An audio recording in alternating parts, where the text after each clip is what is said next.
Buenos días, hoy día vamos a empezar a conversar acerca del tema de prevención en emergencia en pacientes COVID-19, principalmente lo que son riesgos y beneficios de esta estrategia, ¿no? Que es la pronación. Para entender y hablar ya de la estrategia de pronación, es muy importante recordar un poquito de historia.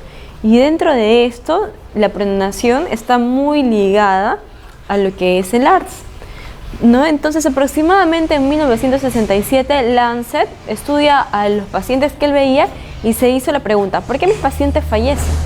¿No? Muchos pacientes de él fallecían, tenía una tasa de mortalidad extremadamente alta, entre el 27 y 45%.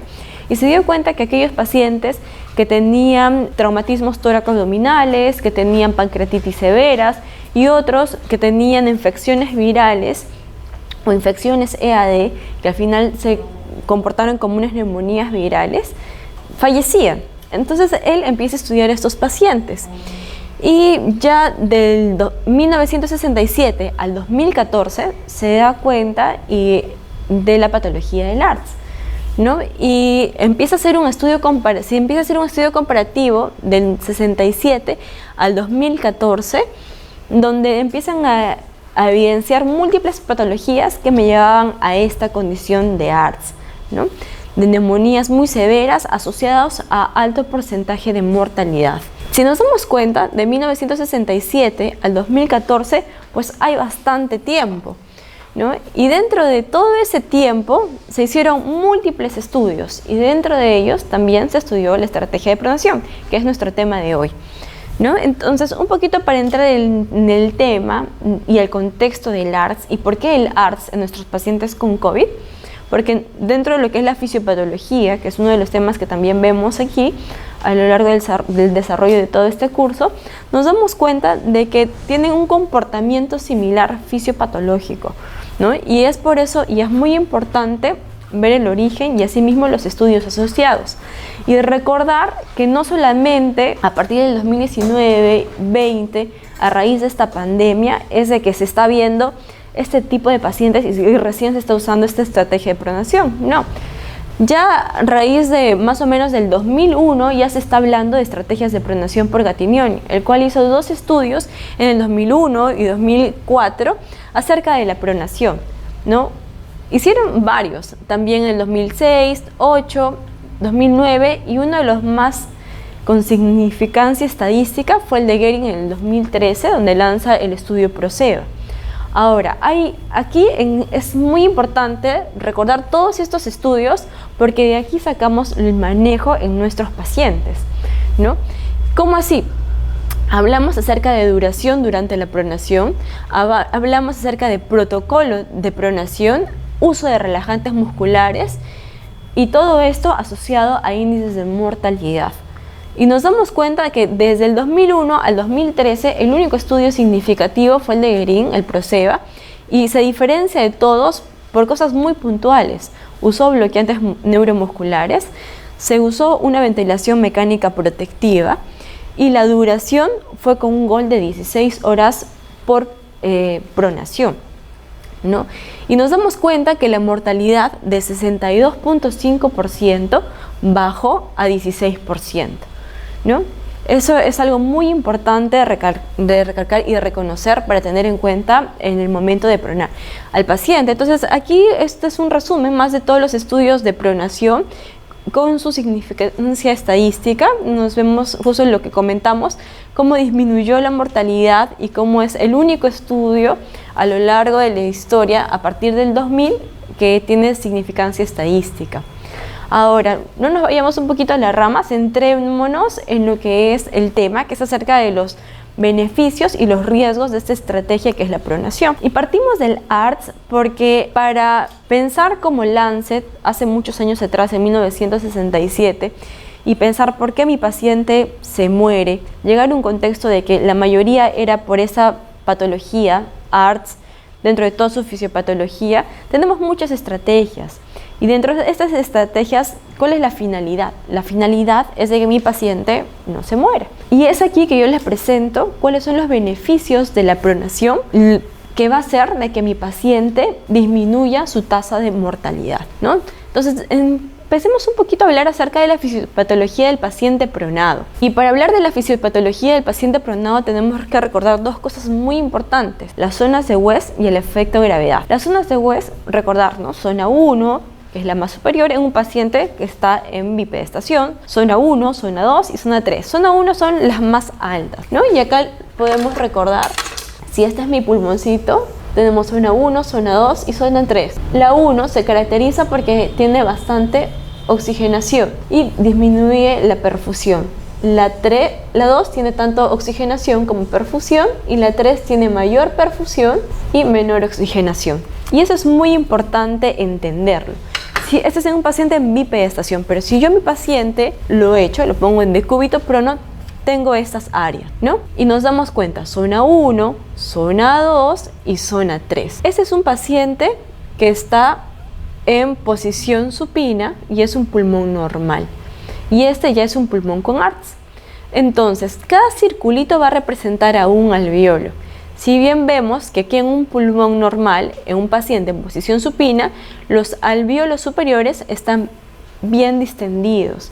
¿Y a qué se debe? Porque la zona 1 tiene mayor oxigenación, a diferencia de la zona 2, que tiene tanta oxigenación como perfusión, y la zona 3, que tiene mayor perfusión. Vayámonos a un pulmón con ARTS y tomemos esta sombrita de las bases como si fuera un derrame pleural, entendiendo que el derrame está fuera del alveolo, ¿sí? Ahora, si yo tengo mi paciente con ARTS, ¿qué dijimos? Zonas de West y efecto de gravedad. ¿Cómo estaría afectado aquí mi pulmón según las zonas de West? Si vemos que aquí tenemos alvéolos con secreciones, pues obviamente donde yo necesito trabajar este pulmón, donde está atacando la fisiopatología, está totalmente colapsado. ¿Y por qué? Por el efecto de gravedad.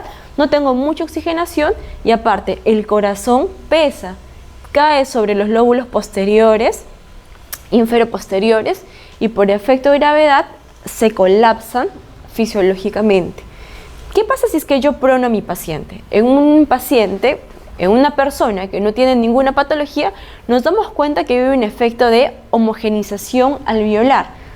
Si comparamos los dos alvéolos, tanto de la zona 1, 2 y 3, de un paciente en supino a un paciente pronado, zona 1, 2 y 3, nos damos cuenta que todos están totalmente abiertos. Por lo tanto, esto me favorece en un paciente que tiene ARTS.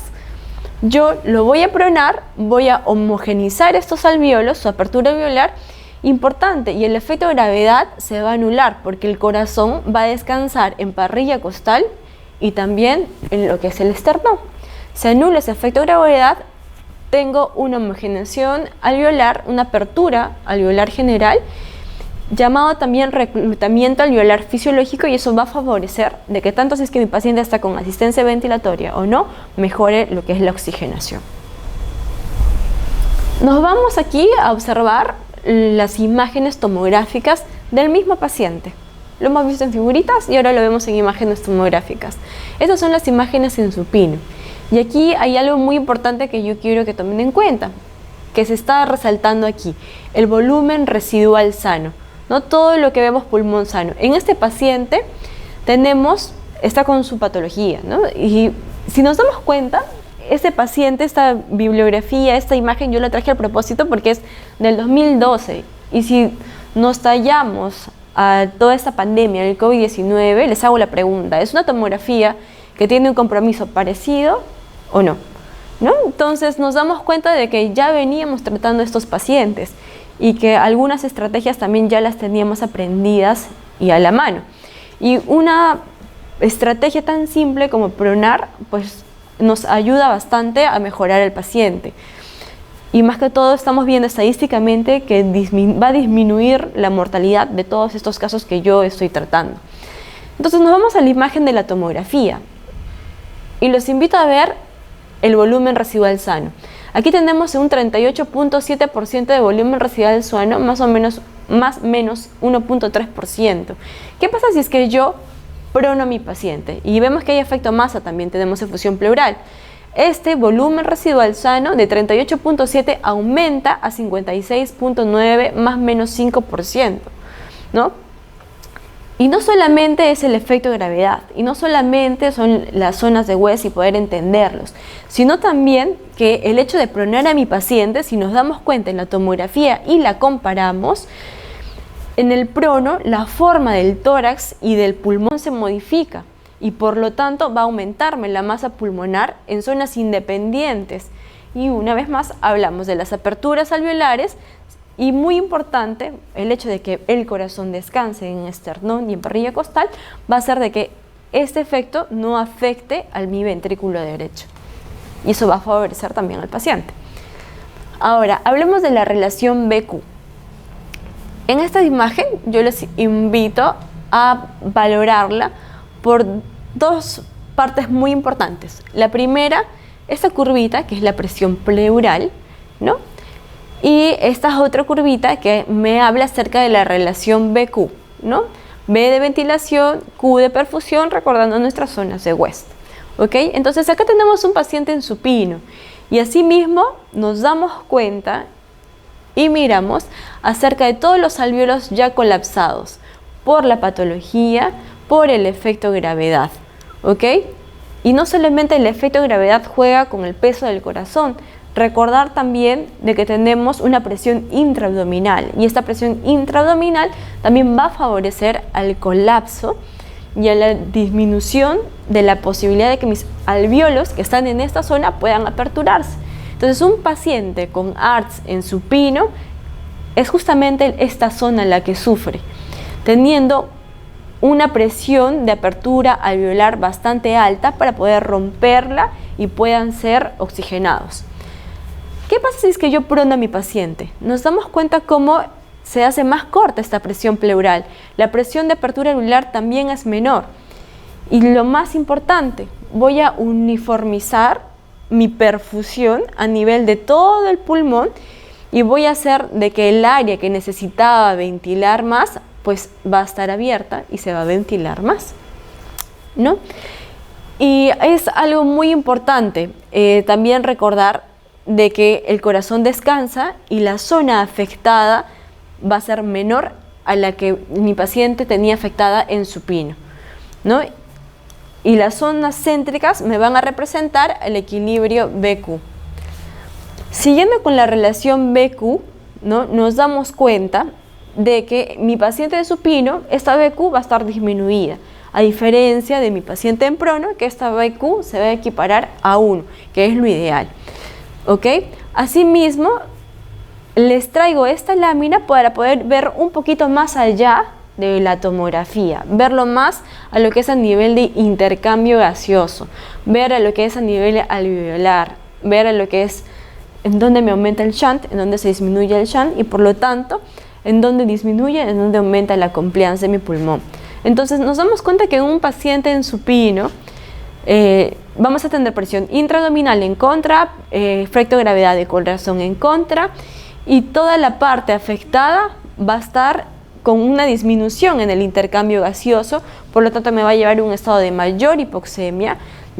Por el efecto masa se anulan los alvéolos de la zona 3, disminuye la compliance y ¿qué me va a aumentar? El shunt y el espacio muerto. Y si es que yo prono a mi paciente, mi BQ se va a homogenizar a 1, corazón descansa, la presión intraabdominal se ve anulada porque el abdomen va a descansar en la superficie, me va a mejorar la oxigenación, va a mejorarme el intercambio gaseoso, la zona 3 se dan cuenta que está totalmente liberada, va a haber mayor ventilación en la base, disminuye el shunt y por lo tanto aumenta la oxigenación. Hablemos ahora de otro de los beneficios que tiene la estrategia de pronación, que es a nivel de la capacidad residual funcional. Y para eso tenemos que preguntarnos qué es la capacidad residual funcional. La capacidad residual funcional es el volumen expiratorio después de una expiración, todo ese volumen expiratorio, pero ¿en qué momento específicamente? En el momento en el cual mi diafragma y mis músculos respiratorios están en descanso. ¿Ok? Entonces, nos damos cuenta y recapitulamos, ¿no?, de una idea que me interesa que se lleven todos ustedes, es de que la zona más afectada por efecto de gravedad, por líneas de West, por zonas de West, por el efecto de la presión intraabdominal, fisiológicamente, ¿no? Va a ser los lóbulos inferiores y posteriores, ¿no? Y por zonas de West, que hemos dicho que acá hay más oxigenación, más perfusión, y esto es intermedio. Entonces, esta es mi zona afectada, ¿ok? Y acá, esta lámina es muy importante porque le aumenta un volumen tidal. ¿Qué quiere decir? Que este es un paciente en supino y que está ventilado. Entonces acá hay otra fuerza más que hay que luchar, porque son vectores diferentes de la presión positiva que ingresa, de la presión intraabdominal que está en contra, que genera una resistencia, y asimismo de todo el parénquima que está colapsado. ¿Qué pasa si es que yo prono a mi paciente?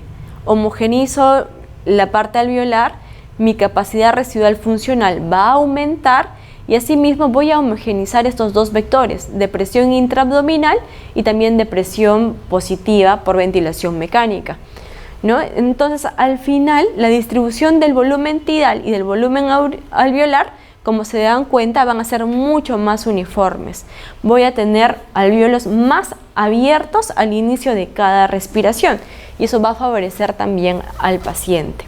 Dentro de lo que es el intercambio gaseoso en posición prona, este es un estudio muy interesante donde se evalúa volúmenes pulmonares, perfusión en porcentaje, y aquí se dividió al pulmón. Necesito un poco de su inteligencia espacial para poder entender este gráfico, porque acá dividimos al pulmón en 7 planos isogravitacionales. De la mitad hacia mi derecha es un pulmón en supino y de mitad hacia mi izquierda es un pulmón en prono. Imagínense, este pulmón lo dividimos en 7 planos isogravitacionales, que son todos estos, y vamos a medir los volúmenes representados en zonas de aire que están muy bien aireadas, que son las en blanco, y vamos a ver las zonas atelectasiadas, que son las negras. Y asimismo, como saben, en zona 3, que es la basal, que vamos a evaluar la perfusión. Y la vamos a ver a manera de lo rojito va a ser mi intercambio gaseoso óptimo y lo verde va a ser mis áreas de shunt. Entonces, si nos damos cuenta, en el paciente en supino, ¿qué es lo que tenemos en mayor proporción? Las zonas de atelectasia y asimismo shunt. Si yo prono a mi paciente, divido mi pulmón en 7 planos isogravitacionales, ¿qué me voy a dar cuenta? De que tanto las zonas que estaban atelectasiadas y aireadas se van a homogenizar. Nos damos cuenta que son equidistantes, miden igual en cada segmento de pulmón, ¿no? Hasta aquí más o menos, de la parte que es muy oxigenada, que está muy oxigenada. Y la parte que es intercambio gaseoso, ¿qué pasa? Disminuyen los shunts y aumentan toda la parte que es el intercambio gaseoso óptimo. Y ahora, para hablar acerca del estrés y del strain y su relación con la pronación, ¿no? La distribución del estrés y del strain. Para eso es muy importante saber qué es estrés y qué es strain. El estrés es toda la tensión, es toda la presión que va a ingresar en el pulmón. Y como ustedes saben, toda presión, toda tensión que ingresa al pulmón, ¿qué va a causar? Deformación. Y ese es el strain, ¿no? Entonces, considerando de que tengo un pulmón que es como un resorte en forma triangular, nos vamos a dar cuenta que mi paciente pronado, los efectos de gravedad, que ya hemos hablado, la masa, y de masa también, que ya hemos hablado, van a producir una distribución más equitativa del estrés y la tensión pulmonar, resultando en un volumen alveolar uniforme, ya no disperso, sino uniforme de los pulmones. Por lo tanto, en el grafiquito en supino nos damos cuenta de que hay una combinación muy deficiente en el pulmón dorsal, lo cual me va a dar como resultado una amplia distribución de la ventilación y perfusión, a diferencia de mi paciente pronado, ¿no? Por lo tanto, nos damos cuenta que esta estrategia de pronación, que me va a ayudar a disminuir la mortalidad en mis pacientes, tiene beneficios, como cuáles. Me va a incrementar el volumen tidal, me va a incrementar la capacidad residual funcional, va a incrementar la ventilación, perfusión, va a mejorar la oxigenación y asimismo me va a disminuir el CO2. Pero, como todo bueno, a veces hay algo malo. ¿Y cuáles serían mis riesgos de pronar a mi paciente? Entonces, dentro de los riesgos de mi paciente pronado están las extubaciones accidentales, las retiradas de catéteres, las úlceras por presión, las obstrucciones de tubo endotraqueal. Ahora, mis pacientes pronados, el aporte nutricional no va a ser el mismo, ¿no? Y a veces, ¿qué pasa? Hay regurgitaciones, hay retenciones alimentarias, y ahí es donde yo voy a tener y saber usar adecuadamente mis procinéticos y o relajantes musculares. Entonces, ¿cómo así es que suceden todas estas complicaciones y en qué momentos?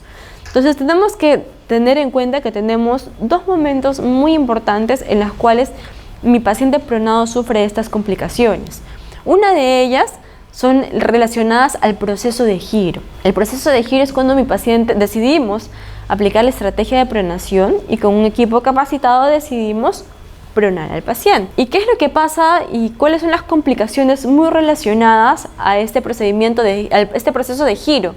La extubación accidental, la retirada accidental de catéter intravascular, obstrucciones de tubo endotraqueal. ¿Y cuáles son las siguientes complicaciones, ¿no?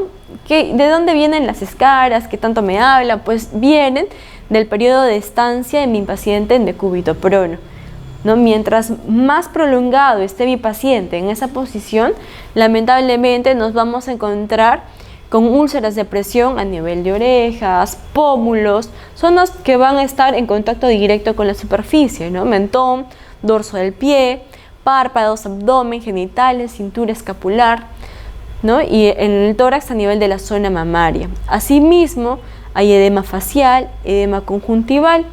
Y ahora hay bastantes estudios y si es que ya un poquito tiempo después de la pandemia, de tantos pacientes intubados, de tantos pacientes pronados, estamos viendo pacientes que ya están complicados, ¿no? Y una de las complicaciones son las estenosis. Y se está estudiando ¿y por qué? Y nos estamos dando cuenta de que algunas estenosis, algunas lesiones en la parte anterior de la laringe, pues han sido ocasionadas por mal uso del CAF en el momento de la intubación y en el momento de pronar a mi paciente. Porque así como causo lesiones por presión a nivel de pómulos, el hecho de que yo haya inflado mucho el CAF y que mi paciente esté en posición prona, pues también va a causar una zona de isquemia a nivel de la mucosa de la laringe, que al final se va a convertir en un grado de estenosis, granulomas, etc. Y vamos a tener al paciente complicado en emergencia por un cuadro de estenosis laringe. Por lo tanto, en el COVID-19, ¿por qué es bueno colocar boca abajo a los pacientes con distrés respiratoria? ¿No? Hemos aprendido mucho a lo largo de la historia cuáles son sus beneficios, hemos aprendido el por qué lo hicieron y tener en cuenta de que esta es una estrategia más. Tenemos estrategias ventilatorias con las cuales una es decidir intubarlo, otra estrategia es manejar ventilador, pero una más es el hecho de pronar a mi paciente, ¿no? Y nos hemos dado cuenta que la pronación puede mejorar la oxigenación y asimismo, dependiendo del estado del paciente, la eliminación de secreciones también. Es una buena alternativa de manejo en centros entrenados, considerando el riesgo-beneficio de estos pacientes. Asimismo, hay estudios con coste-efectividad, ¿no? Y las comparan con las otras estrategias más invasivas y es algo muy óptimo. Hay muy buenos estudios donde hay mejora de la mortalidad, que mejora.